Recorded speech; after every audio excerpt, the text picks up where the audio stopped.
Վիլեն Գաբրիելյանի պահվածքն էր ավելի տգեղ, թե Անդրանիկ Քոչարյանի, որը վիրավորում էր լրագրողին, թե Ալեն Սիմոնյանի, որը թքում էր քաղաքացու վրա։ Հայաստանի սահմաններից կրակում են պաշտպանության նախարարը Գյումրիում ՔՊ-ի համար դրամահավաքերանում։ Նրա արածը որքանով է լավ Վիլենի արածից։ Մեկ անգամ չէ, երկու անգամ չէ, 10 անգամ չէ, որ համոզվել ենք, որ նա իր տեղում չէ։ Բայց Նիկոլն ասել է, ինքն է որոշում, ով երբ գնա։ Իրենք էլ սուսուփուս գնում են, բացառությամբ 1-2 դեպքի։ Վիլեն Գաբրիելյանը լրագրողին հայհոյել էր, վիրավորել էր։ Լրագրող աղջկան վիրավորել, հայհոյել էր նաև Հովիկ Աղազարյանը։ Այն բանից հետո, երբ նրան հանդիմանել էր լրագրողը, թե ինչու ես թուրքերից ներողություն խնդրում ջահերով երթի ժամանակ նրանց դրոշ այրելու համար։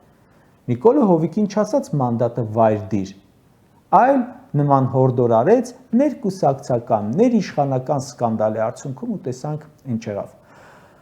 Մանդատը վայր դրած ՔՊ-ական պատգամավորի հարբած արկածներն էին ավելի վատը, թե Երևանի արտաքուստ օյախ քաղաքապետի, որ ավականու նիստի ժամանակ ասում էր շարունակեք հաչալ։ Իսկ Ավինյանի ասածն էր ավելի վատ, թե Ավինյանի հոր, որ մի 100,000 քաղաքացու ասում էր համբար։